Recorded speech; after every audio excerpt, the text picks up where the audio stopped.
Live from our 7 Tasmania studios, your nightly news with Kim Miller begins now. Well, Labor has wasted little time in cementing its election intentions in Tasmania, committing $2.5 million to help hearing impaired children. Launceston, the highly anticipated first stop of Anthony Albanese's campaign, signalling it's a crucial target in clawing back marginal electorates. It took less than 24 hours for the crowds and chaos of Canberra to arrive in Tasmania. Hang on, one at a time. Labor leader Anthony Albanese promising $2.5 million to build shepherd centres in Hobart and Launceston, set to help 2,000 hearing impaired children like Frankie over 10 years. To provide that local support for families, to be there the moment that their child gets diagnosed. They do a magnificent job on the mainland, but there's no presence here. Turning the ultra-marginal seat of Bass from blue to red, already firming as a key focus. My 5th visit to the north of Tassie just since the borders were reopened. Candidate Ross Hart is looking to topple Liberal incumbent Bridget Archer, who last year risked her own political future by voting against her own party in Parliament. But when asked if he would be willing to do the same... I've got an absolute commitment to the people of this electorate, and it won't be necessary for me to cross the floor. The Liberals were out in Sorrel, spruiking a $1.5 million investment to build a new southeast jobs hub. It's something we're so passionate about, local jobs for local people. The original operation has helped nearly 500 people find work. The funding $500,000 more than Labor offered. Mr Albanese certainly made a strong commitment of funding, but this is taken to the next level. Hi. The voter pitch has well and truly begun. Another 40 days to go. Garth Burley, 7 Tasmania News. Turning to state parliament now, and Liberal MLC Jo Palmer has joined the ranks of Jeremy Rockliff's cabinet as Minister for Primary Industries. Her appointment follows the resignation of Peter Gutwin, who quit politics last week, citing exhaustion. The latest reshuffle has again raised debate about increasing the size of Parliament. She switched TV screens to another form of public life in 2020, and now Jo Palmer is the newest minister in Jeremy Rockliff's cabinet. Time to throw off the high heels, pull on the gumboots, the flat shoes and perhaps even some waders. The mum of 4 is now responsible for primary industries, women and disability services, while Guy Barnett has been given the task of fixing the state's housing crisis, and Michael Ferguson will continue to oversee major infrastructure projects in addition to Treasury. The cabinet that I've chosen is the cabinet that I believe has the best mix, balance, workload, but also focusing on those key priorities for Tasmanians. It's the government's third reshuffle since it was re-elected last year. This time, the Premier is confident he's got the balance right. It reflects individual passions, it reflects the capability of individuals as well. But the opposition says it's a far cry from the stable majority government Tasmanians have been promised. All we've seen is chaos, reshuffles, changes in Premier. They don't have time to do anything other than try and get themselves in order at the moment. The reshuffle has reignited debate about the need to restore the lower house to 35 seats and help balance the ministerial workload. And the Greens will be raising the issue when Parliament returns next month. This could be a signature move for Premier Rockliff to make the change that is manifestly required. It's not my immediate priority. The election is 2025. I want to have a conversation with Tasmanians. An issue the Rockliff government could leave to voters in 3 years' time. Ainsley Kosh, 7 Tasmania News. Our doctor shortage has reached crisis point. 60 GPs are needed to fill vacancies across the state. The head of the Royal Australian College of General Practitioners is on a tour of Tasmania, lobbying for greater investment in enticing and retaining regional doctors. Jeremy Yang is in his final year of training after relocating from Hobart to Launceston a few years ago. I enjoy the variety. I enjoy seeing patients, having the longitudinal relationships, settling down, sort of buying a first home here as well. It's been really good. So lifestyle is great. He's one of a decreasing number of medical graduates taking up general practice training. At the moment, only about 15% of medical students elect to go into general practice, and we know that we need at least 30% to be going into general practice to continue to meet the demand that's out there. Newstead Medical Centre currently has 27 doctors on the books. Most of them work part-time, and to score a same-day or even same-week appointment is rare. The notion of a family doctor has become a thing of the past. I'm booked out for about 3 months at the moment, so I can't actually service my existing patients, so they sort of filter out into other doctors. The president of the Royal Australian College of General Practitioners, Karen Price, arrived in Hobart today to begin a 3-day trip around the state, meeting with key health groups about how they can lure more doctors to the regions. Over a long period of time, general practice has become defunded, if you like, and that has really attracted the young people who are graduating with debt and graduating a bit older now away from a career in general practice. The college is also lobbying against locums. We'd like to see more money and support for permanent positions. I think that's important, particularly up the northwest coast where there's a lot of locums. Another health battle added to an already bursting waiting list. Letitia Wallace, 7 Tasmania News. The number of Tasmanians in hospital with COVID has reached a new record. 56 patients are being treated across the state. 1 person remains in ICU. It's prompted calls for the state government to release its COVID plans heading into winter, with fears hospital admissions will continue to climb. Tasmania's case numbers were slightly higher today compared to yesterday, with 1,650 new infections. The Jack Jumpers have a new recruit, giving a young cancer patient his very own jersey.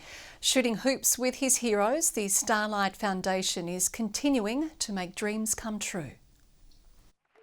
It's a day little George will never forget. It was a 5 a.m. start this morning and George said, "Is today the day?"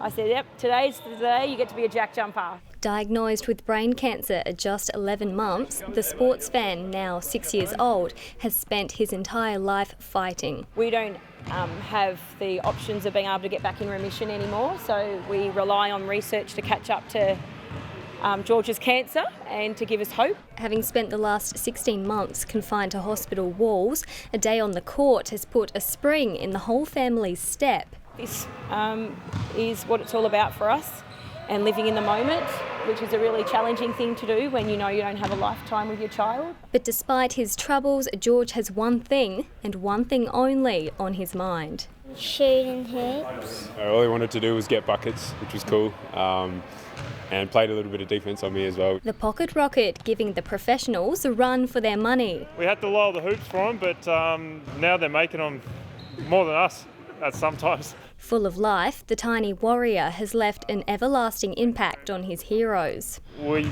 draw inspiration from kids like George and his support network and the things that they go through, essentially just to be able to survive. He's going to leave a huge impact on the world no matter how long he's here for. Brianna Boylan, 7 Tasmania News. The 2022 Vinnie's Community Sleep Out is inviting Tasmania's public to brave a night in someone else's shoes. The former CEO Sleep Out has undergone a rebrand and is aiming to raise $200,000 to combat the state's growing homelessness problem. It is a community issue, housing and the lack of affordable housing. It's only one night for us, but this is every night for a lot of people. Registrations are now open for the event, which will take place on June 24. The 9/11 Bottle Shop has selected 3 new community groups that will be added to its Good Drop fundraising program. The initiative is encouraging local people to purchase state-made beverages. When you come in store, you get given a token when you buy a local product to go towards a local cause. It allows us to provide more outreach workers in our rural communities and develop more programs such as the Stay Afloat program. Good Drop has received more than 60,000 votes since its launch late last year. $10,000 has already been donated to organisations. Well, if you think you've heard it all, then how about this? An artist with an ear in his arm has stunned students at Launceston College in an exhibition encouraging young minds to think outside the square. Stellark is armed with a different type of art. Did you want to see it? I would love to see it. Yeah. Right, okay. So, yes, it's an ear in his arm. But hear him out, he wants to turn it into a listening device, which you can tune into online. And you log in and you listen to what my ear is hearing in Melbourne, Paris, New York, wherever I am, wherever you are. Today's talk wasn't about spooking students, rather how biology and technology can combine with art. Go beyond, two-dimensional media or the traditional sculptural approaches to art. He put himself into the artworks, was really crazy, and I enjoyed it. Did it freak you out at all? Absolutely. Launceston College students may keep at arm's length from such creative extremes, but it's a peek into what's possible in the modern age. This is just one of those ways that we try and provoke that creative and curious thinking in our students. Defying what most people think the human nature is. And defying what we think humans are capable of. Tom Johnson, 7 Tasmania News. A player pathway program has been established between Launceston Grammar School and the Old Launcestonians Football Club. The initiative aims to build a long-term relationship between the two organisations on a grassroots level. We wanted to start with the kids early, so get them to understand that that our football club is available to them, so they'll be able to come down and watch the games for free, and our players and coaches will spend time with their players and coaches coming up and helping out in training sessions. I think it's fantastic to get different perspectives from older women that have played, especially having a women's perspective for a girls' team. The OLs will also use the school's facilities as part of the partnership. Well, we'll take a look now at the Cripps TSL Player of the Year votes after round 3. Baxter Norton tops the list for Clarence after the side's stunning win on the road against North Launceston. North Hobart's Sam Caswell is best on ground in the morale-boosting victory against Glenorchy. And Fletcher Seymour takes out 3 votes for Launceston in the Blues' win over Kingborough. To the leaderboard now, Brodie Powerman and Michael Stingle are on 4 votes each, with a long list of players trailing on 3. Tassie Tigers paceman Jackson Bird has made a smooth transition to county cricket. Bird claimed 3 wickets in his opening innings for Kent in the County Championship, the UK's domestic first-class competition, before piling on an unbeaten 53 with the bat. The Tasmanians have proven to be dangerous again at the Australian Off-Road Championship. Somerset's Kyron Bacon is out in front in the E1 class after chalking up another win in Mackay. Bacon navigated soft and wet conditions to post the fastest time. Pretty fast and sketchy out there, but I got through pretty clean and had a good run pretty much. Only had 2 crashes early on today and, I'm stoked. Rowton's Jonty Reinders was also a winner in the E3, the result launching him to 2nd overall. I didn't make any mistakes, stayed on all day, so that's what made the difference at the end of the day. Tate Young is 3rd in the J4 class. And the North West Coast Jed Beaton has finished in the middle of the pack in both races of the Motocross GP in Italy. He closed in on the top 5 in race 1 before slipping back to finish 15th and then 14th in race 2. He heads to Latvia for the next round. Good evening. Hobart and Burnie made it to 18 degrees. Launceston reached 21, 2 above average to claim top spot, and Devonport 19 today. Temperatures below average over the west, south and east. St Helens 19, Wynyard, Lowhead, Friendly Beaches and Flinders Island 18 degrees. King Island and Bushy Park 17 and Strawn 16. A few isolated showers contracted to the west and south today with low cloud and a cold pool of air about the south. Extensive cloud is over the south and southwest of the continent. Convective cloud over Queensland, eastern New South Wales and the Northern Territory. Tomorrow, the high south of the Bight extends a ridge north of Tasmania. Lows and troughs sit over the southern part of the nation and also the territory. West to southwesterly winds 15 to 25 knots, reaching 30 knots over the south. Speeds dropping a bit late morning, swells up to 3 metres in western and southern waters. Strong wind warning has been posted for waters between Tasman Island and Low Rocky Point. Tomorrow, Hobart expects 19 and partly cloudy, 17 the top for Adventure Bay, 13 for Tarraleah, cloudy but a 30% chance of a shower. 20 the high for Launceston and partly cloudy, Devonport 19, 19 also for Bridport. Burnie a high of 19 as well and partly cloudy, a few showers for Strawn 17, Marrawar 17 degrees as well. 19 the high for St Helens and Swansea, 18 for Whitemark, partly cloudy along the east coast. On to Wednesday now, and a fine mostly sunny day apart from a shower over the west, clearing by evening. Another lingering shower over the west and far south on Thursday, fine for the rest, and on Friday, morning showers extending statewide, clearing the south in the evening. Partly cloudy weather for Perth, Adelaide and Melbourne tomorrow. Showers for Canberra and Sydney. A sunny 30 degrees on the way for Brisbane. Partly cloudy, Hobart 12 at the moment, 14 right now in Launceston, clear in Devonport and currently cooling down to 12 degrees. Kim, of course, I'm happy to be back just in time to take some time off for Easter. We're going to do this week 4 big days. Go Murph. That is all your news for now. We'll be back later with updates. Thanks for joining us tonight. Good night.